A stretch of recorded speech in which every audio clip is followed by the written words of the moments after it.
Shalom, Bapak Ibu, saudara-saudari jemaat yang dikasihi oleh Tuhan. Selamat hari Minggu, selamat beribadah walaupun kita melakukannya secara online. Namun kita percaya bahwa Tuhan hadir di dalam ibadah ini. Bapak Ibu dan saudara-saudari, mengingat situasi sampai sekarang tidak membaik, jumlah yang terkena virus COVID-19 sudah di atas 100.000, maka kami, saya dan para hamba Tuhan, tetap mau mengajak Bapak, Ibu, dan saudara-saudari untuk tetap memperhatikan protokol-protokol kesehatan, khususnya bagi mereka yang harus sering keluar rumah.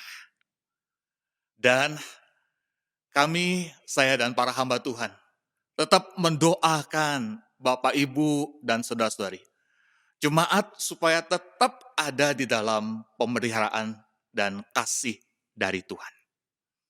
Mari kita sebelum membaca dan merenungkan firman Tuhan, kita berdoa terlebih dahulu.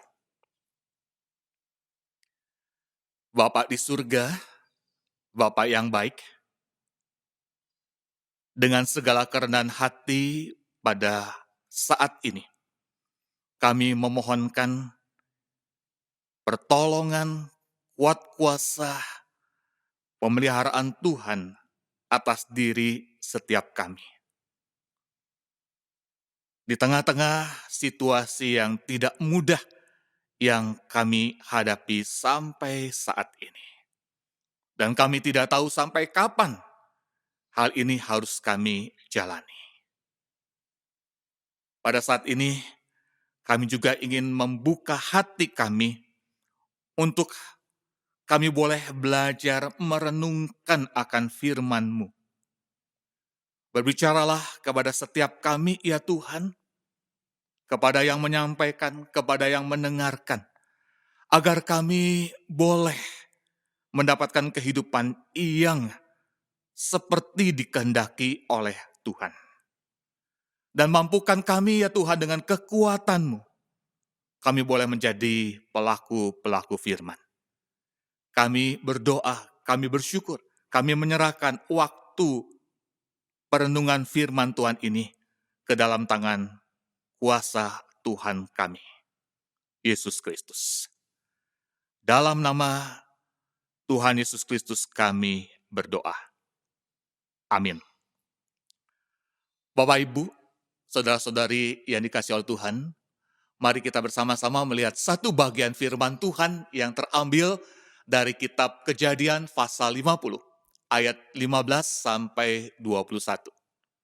Kejadian pasal 50, ayat 15 sampai 21. Saya akan membacakan bagian firman Tuhan ini bagi kita semua. Kejadian pasal 50 ayat yang ke-15 sampai 21, firman Tuhan berbunyi demikian. Ketika saudara-saudara Yusuf melihat bahwa ayah mereka telah mati, berkatalah mereka, boleh jadi Yusuf akan mendendam kita dan membalaskan sepenuhnya kepada kita segala kejahatan yang telah kita lakukan kepadanya. Sebab itu mereka menyuruh menyampaikan pesan ini kepada Yusuf.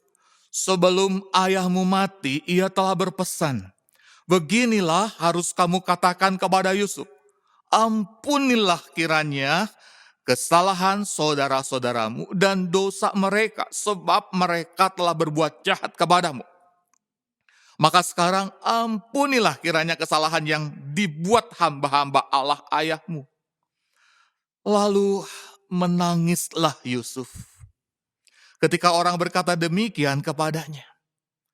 Juga saudara-saudaranya datang sendiri dan sujud di hadapannya serta berkata, kami datang untuk menjadi budakmu. Tetapi Yusuf berkata kepada mereka, jangan takut, sebab aku inikah pengganti Allah? Memang kamu telah mereka-rekakan yang jahat terhadap aku. Tetapi Allah telah mereka-rekakannya untuk kebaikan, dengan maksud melakukan seperti yang terjadi sekarang ini. yakni memelihara hidup suatu bangsa yang besar. Jadi, janganlah takut. Aku akan menanggung makananmu dan makan anak-anakmu juga. Demikianlah ia menghiburkan mereka dan menenangkan hati mereka dengan perkataannya. Sampai sedemikian jauh pembacaan firman Tuhan yang berbahagia. Ialah setiap kita yang telah membaca, merenungkan, serta yang memelihara dan melakukan firman Tuhan dalam kehidupan kita sehari lepas sehari. Bapak, Ibu, dan saudara-saudari yang dikasihi oleh Tuhan. Hidup ini seperti naik roller coaster. Itulah pengalaman yang saya dapatkan ketika pada suatu kali ayah dan ibu berkata, kita ditipu orang. Lalu kemudian karena harus bekerja lebih keras dan lebih keras, akhirnya mamah jatuh sakit dan bahkan kemudian meninggal dunia. Hari-hari setelah mamah tidak ada, kami melewatinya dengan begitu berat.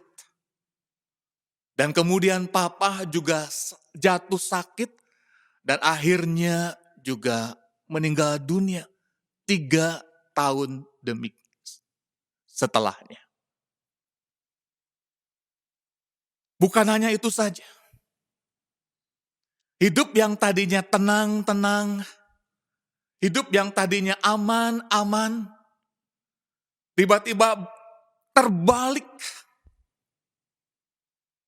Seperti meluncur begitu keras, deras ke bawah. Saya harus menjadi kepala keluarga untuk adik-adik yang harus saya urus satu demi satu. Padahal saya mengalami kejadian itu ketika saya menjalani panggilan menjadi seorang hamba Tuhan. Sampai-sampai saya berkata, mengapa ini terjadi ya Tuhan? Bukankah saya harus menjalani panggilan menjadi seorang hamba Tuhan? Dan sampai sekarang, Allah tidak menjawab pertanyaan saya yang demikian. Hidup ini seperti naik roller coaster, kata seorang ibu yang tiba-tiba mendengar satu berita bahwa suaminya terkena kanker stadium 4. Dan dia harus merawatnya, dia harus mendampinginya bertahun-tahun. Dia lewati kondisi seperti ini. Hidup ini seperti roller coaster. Kata seorang pengusaha yang memasuki tahun 2020 dengan penuh pengharapan, namun saat ini begitu banyaknya barang yang menumpuk di gudang. Coba kita tanyakan kepada ibu-ibu yang tadinya bisa menikmati hidup, bisa pergi ke sana, bisa kemudian melakukan kegiatan di situ bersama dengan teman-temannya. Namun sekarang mereka harus menjadi guru bagi anak-anak mereka di rumah. Harus mendampingi anak-anak waktu sekolah di rumah. Coba tanyakan kepada seorang pemuda yang siap-siap untuk berangkat studi ke luar negeri.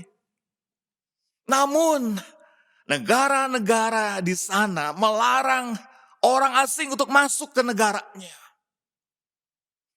Coba kita tanyakan kepada mereka yang pada tahun ini akan menikah. Namun kemudian harus tertunda. Bukankah hidup ini seperti naik roller coaster. Sehingga tidak salah kalau ada yang bertanya, apakah ini perjalanan hidup yang saya lakukan adalah jalan dari Tuhan? Atau benarkah jalan yang selama ini di dalam kesulitan, di dalam pergumulan yang ada itu adalah jalan Tuhan? 17 tahun yang pertama, Yusuf hidup dalam sebuah perjalanan yang indah. Dia sangat dikasihi oleh ayahnya. Dia diberi jubah yang indah oleh ayahnya. Hidup Yusuf penuh dengan kesukacitaan. Namun 13 tahun yang kedua, dari umur 17 tahun sampai 30 tahun, Yusuf seperti naik roller coaster. Dia mau dibunuh oleh saudara-saudaranya. Tidak jadi. Kemudian dia dimasukkan ke dalam sumur. Lalu kemudian dia dijual sebagai seorang budak belian. Dia kemudian menjadi budak di rumahnya Potifar. Tidak berhenti sampai di sana. Dia kemudian difitnah oleh istri Potifar. Sampai akhirnya dia harus menjadi narapidana. Dan di sana, walaupun dia sudah membantu untuk mengartikan mimpi dari juru minuman, namun dia dilupakannya. Bapak, Ibu, dan saudara-saudari yang dikasihi oleh Tuhan. Inilah realita jalan yang harus kita jalani. Inilah realita jalan Tuhan yang harus kita jalani. Ada jalan Tuhan yang Dia singkapkan dan kita dapat pahami. Dan ada jalan Tuhan yang misteri dan tidak terselami. Seperti firman Tuhan yang tertulis di dalam Yesaya 55 ayat 8 dan 9. Sebab rancanganku bukanlah rancanganmu, jalanmu bukanlah jalanku. Demikianlah firman Tuhan. Seperti tingginya langit dari bumi, demikian tingginya jalanku dari jalanmu, dan rancanganku dari rancanganmu. Banyak di antara setiap kita yang melihat yang namanya jalan Tuhan itu adalah jalan yang mulus, jalan yang lurus, jalan yang tidak berbelok-belok, jalan yang tidak ada hambatan. Kita harus belajar dari banyak tokoh-tokoh selain Yusuf yang ternyata juga mengalami jalan Tuhan yang tidak terselami. Jalan yang tidak mudah. Jalan yang penuh dengan kerikil tajam. Abraham dijanjikan menjadi bangsa yang besar. Untuk mendapat satu anak saja, dia harus menjalani perjalanan 25 tahun yang penuh dengan nestapa. Naomi artinya menyenangkan. Namun ibu yang menyenangkan ini mengatakan dirinya marah, pahit. Kenapa? Karena perjalanan hidupnya penuh dengan kepahitan. Daud sebelum menjadi raja terkenal, dia harus melewati jalan-jalan yang terjal. Sehingga dari pengajaran Alkitab dan pengalaman hidup, sebenarnya kita dapat berkata, dalam jalan hidup kita bukannya mencari-cari jalan Tuhan. Namun seharusnya kita mengikuti jalan Tuhan. Our own way is not about finding God's way, but following God's way. Mengapa? Karena firman Tuhan dengan jelas berkata, walaupun jalan Tuhan penuh dengan misteri dan tidak terselami, rancangannya tak terpahami. Yang harus kita yakini adalah bahwa jalan Tuhan jauh lebih baik daripada jalan kita sendiri. Seperti yang Yusuf katakan, kamu mereka-rekakan yang jahat, namun Allah mereka-rekakannya untuk kebaikan. God's way is the top way. Jalan Allah adalah jalan yang paling top bagi setiap kita. Sehingga pertanyaannya adalah bagaimana, apa yang harus kita lakukan di dalam kita mengikuti jalan Tuhan. Yang pertama, trust, percaya. Mengapa? Kita sulit sekali untuk menjalani jalan hidup yang di dalamnya penuh dengan lika-liku. Yang ternyata lebih banyak kesukarannya. Sehingga membuat kita panik, membuat kita kecewa, membuat kita hampir menyerah. Dan bahkan kita bisa mengeluh, bisa marah. Mengapa? Karena kita sendiri yang biasanya menentukan dan menilai siapakah Allah dari situasi kondisi kita. Kita sendiri yang kemudian berkata jalan baik berarti Allah baik. Jalan buruk berarti Allah buruk. Jalan berubah, Allah berubah. Itu kata kita. Padahal kalau kita melihat kehidupan yang dialami oleh Yusuf, dia bukan hanya menjalani satu perjalanan di mana dia semakin turun, mengalami kondisi memburuk, bahkan semakin gelap. Dan di sana Allah diam. Allah diam. Namun Yusuf kemudian bersaksi. Dan dia berkata, dia mengalami pernyataan daripada Allah. Yusuf tetap percaya kepada Allah. Kepada Allahnya yang tidak berubah. Kepada Allahnya yang berhak untuk memutuskan apa yang akan dilakukannya bagi kita. Percaya kepada Allah yang berhak menjawab dan Allah yang berhak untuk diam. Tidak menjawab pertanyaan-pertanyaan yang ditujukannya kepada dia. Marilah kita percaya bahwa ketika kita tidak melihat jalan, namun itu tidak tersembunyi bagi Allah. Ketika kita tidak melihat wajah Allah, percayalah Allah melihat wajah kita. Saat kuasa Allah tidak terlihat, di sanalah kuasa Allah paling melimpah bagi setiap kita. Bapak, Ibu, dan saudara-saudari. Satu kali saya ada di sebuah poli, menunggu giliran untuk cek darah. Pada waktu itu saya melihat ada seorang bapak yang membawa anaknya yang terus-menerus menangis. Kelihatan mengalami ketakutan. Lalu kemudian saya bertanya, mau cek darah Pak? Iya, anak saya. Menangis Pak? Iya, betul.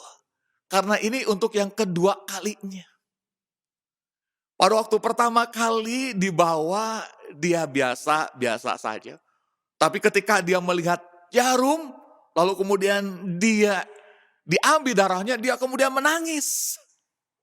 Dan hari ini untuk yang kedua kalinya dia harus diambil darahnya. Dia sudah tahu bahwa dia akan mengalami kesakitan. Dia akan kembali melihat jarum, dia kembali lagi akan diambil darahnya. Kemudian saya melihat ketika anaknya protes, ketika anaknya menangis, ketika anaknya mungkin di sana ada kemarahan, kenapa saya harus mengalami kembali diambil darah seperti itu. Ayahnya tetap tenang, ayahnya tetap diam. Karena ayahnya tahu bahwa dengan diambil darah, di sanalah kemudian dokter akan mengetahui penyakitnya apa. Kemudian bisa diobati dan akhirnya anak itu mengalami kesembuhan. Bukankah kita juga seperti itu? Kita dituntut untuk percaya walaupun ketika kita bertanya, Allah itu diam. Mari Bapak, Ibu, dan saudara-saudari yang dikasihi oleh Tuhan. Sebagai bentuk kita percaya, kita banyak berdoa. Mari kita berdoa karena kita percaya. Sekali lagi, jalan yang tidak terlihat oleh kita, tidak tersembunyi bagi Allah.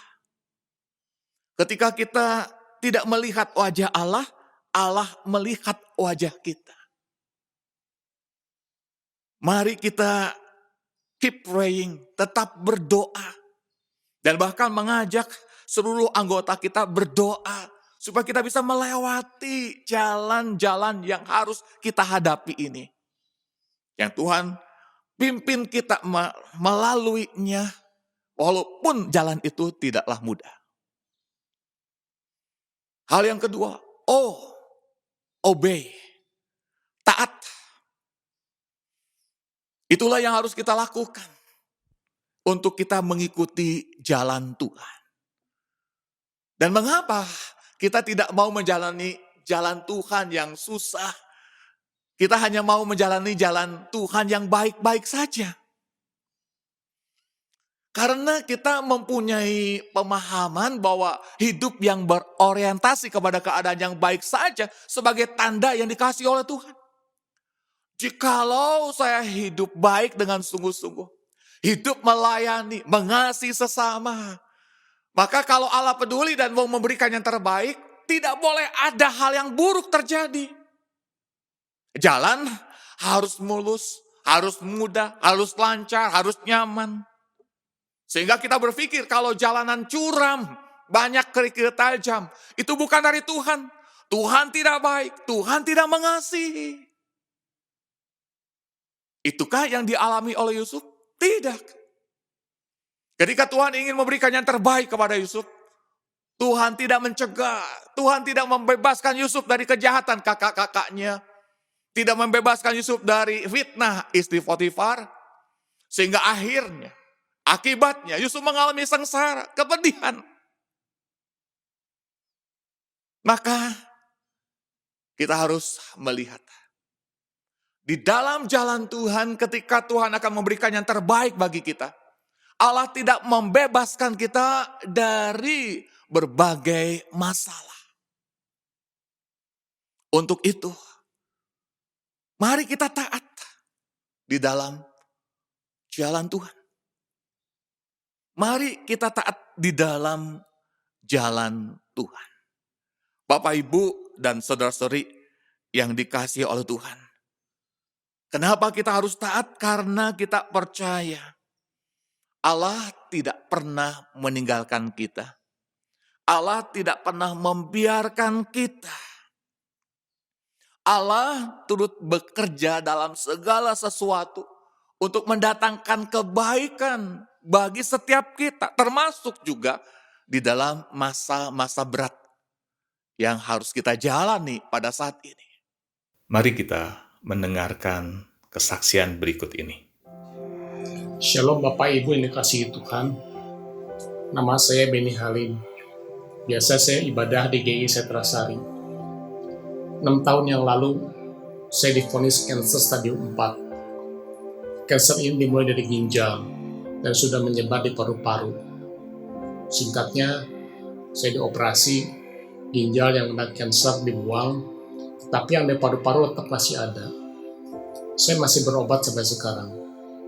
Saya berusaha untuk sembuh. Tapi puji Tuhan, sampai sekarang saya masih ada, itu semua karena kemurahan Tuhan. Saya berdoa kepada Tuhan. Sungguh-sungguh saya berdoa dalam Tuhan. meminta Tuhan untuk beri saya kesembuhan. Sampai hari ini Tuhan belum mengizinkan saya untuk sembuh. Tapi dalam pergumulan-pergumulan doa-doa saya kepada Tuhan, justru iman saya bertumbuh dalam Tuhan.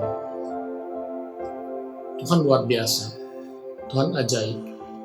Apa yang saya minta yang fana, Tuhan beri yang sesuatu yang kekal. Tubuh ini fana, cepat atau lambat, semua akan berakhir.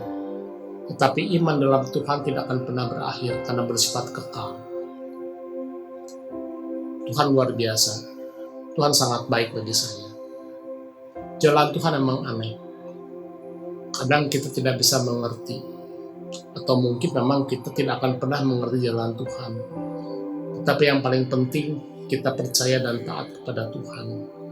Karena kita percaya, jalan Tuhan dan waktu Tuhan pas yang terbaik. Terima kasih. Tuhan Yesus memberkati. Mari kita keep walking with God. Kita tetap berjalan bersama dengan Allah.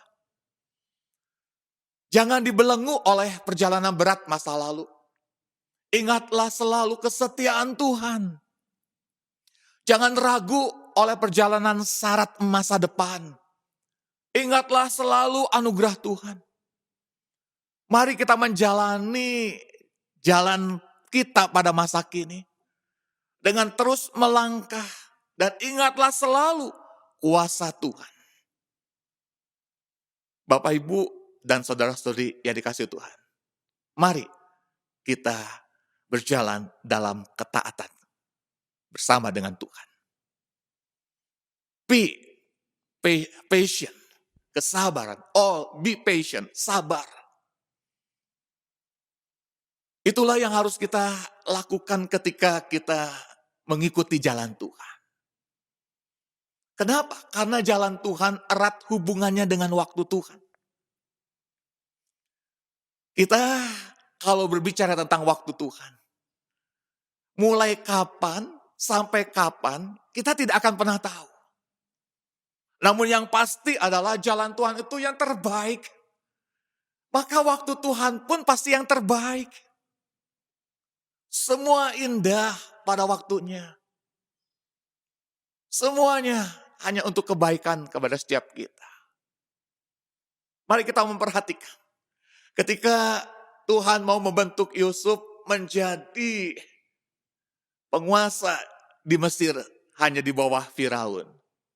Pada mulanya pesan Allah sangat jelas. Yusuf menjadi nomor 1 di dalam keluarganya lewat mimpinya. Namun bentuk konkretnya belum jelas. Tuhan tidak memberitahukan prosesnya. Tuhan tidak memberitahukan berapa lamanya. Tuhan tidak berfirman, Yusuf, kamu nanti akan menjadi nomor 1. Tapi jalannya itu akan sulit, akan berat, tidak mudah. Kamu akan dimasukkan ke sumur, kamu akan difitnah, kamu akan dipenjara. Tidak. Tuhan tidak berkata demikian. Bahkan Tuhan tidak berkata, Yusuf, kamu akan menjalani perjalanan yang tidak mudah itu 13 tahun. Tidak ada. Tuhan tidak berkata demikian kepada Yusuf. Awalnya jelas, namun prosesnya tidak diberitahukan. Di dalam kenyataannya kita melihat bersama-sama tidak ada kemarahan Yusuf. Yusuf tidak pernah menyesal, Yusuf tidak pernah jengkel. Walaupun jalan Tuhan buat Yusuf itu pasang surut, pahit manis, naik turun, susah senang. Dari anak istimewa menjadi budak belian, menjadi pelayan, menjadi narapidana. 13 tahun Yusuf sabar. Namun di dalam menghadapi perjalanan yang tidak mudah itu, Yusuf tetap memberikan yang terbaik. Yusuf terus berkarya, Yusuf terus bekerja, terus berjuang sampai akhirnya dia menjadi penguasa di Mesir. Ada sebuah pepatah Tiongkok yang berkata, kesabaran adalah kekuatan. Dengan waktu dan kesabaran, daun mulberry menjadi sutra. Bapak, Ibu, dan saudara-saudari yang dikasihi oleh Tuhan. Keep fighting. Mari kita tetap berusaha. Mari kita tetap berjuang. Mari kita tetap bekerja di dalam menantikan waktu Tuhan yang terbaik. Di dalam mengikuti jalan Tuhan yang terbaik. Kita memang harus sabar menjalaninya. Namun, keep fighting. Berjuanglah, bekerjalah, berusahalah. Mari Bapak-Bapak, walaupun kenyataan hidup yang kita alami tidak mudah. Kita yang tadinya dijanjikan untuk naik pangkat, namun kemudian kita dirumahkan. Kita mengalami kesulitan untuk membayar uang sekolah anak-anak kita. Tetap berjuanglah. Tetap berusahalah. Setiap kita yang memiliki pabrik, kita memiliki toko yang memang sangat-sangat tidak mudah untuk menjalankannya pada saat-saat ini. Kita harus tetap berusaha. Kita harus tetap melakukan yang terbaik. Kita mohon supaya Tuhan memberikan jalan yang terbaik buat setiap kita. Kita mempunyai motivasi, kita mempunyai cara-cara yang lain untuk mengembangkan usaha kita. Mari ibu-ibu, walaupun tidak mudah menjadi guru bagi anak-anak kita, kita tetap berjuang, kita tetap memberikan yang terbaik, mendampingi anak-anak kita. Mari pemuda remaja, walaupun harus studi secara online, berikan yang terbaik, belajarlah dengan sungguh-sungguh. Lihat bahwa hasilnya itu sangatlah indah pada waktunya. Bapak, Ibu, dan saudara-saudari yang dikasihi Tuhan. Satu pribadi yang layak kita kagumi. Satu pribadi yang layak kita teladani dalam mengikuti jalan Tuhan yang tidak mudah. Yang penuh dengan kesengsaraan. Yang penuh dengan penderitaan adalah Tuhan Yesus. Jalan Tuhan bagi Yesus adalah jalan salib. Namun dia menjalaninya dengan percaya, dengan taat, dengan sabar. Dan lihatlah apa yang dia kemudian dapatkan. Ketika dia bisa melewati jalan Tuhan dan jalan salibnya itu. Semua lutut bertelut. Semua lidah mengaku Yesus adalah Tuhan. Dan Yesus itulah yang kemudian berkata, aku tidak akan meninggalkan kamu. Aku menyertai kamu senantiasa sampai akhir zaman. Bapak, Ibu, dan saudara-saudari, jalan Tuhan memang tidak terselami. Namun satu hal yang kita percaya bahwa ada rancangan damai sejahtera di dalamnya. Ada rencana Tuhan yang indah di dalamnya. Percayalah bahwa besar kuasa Tuhan dan sempurna penyertaan Tuhan.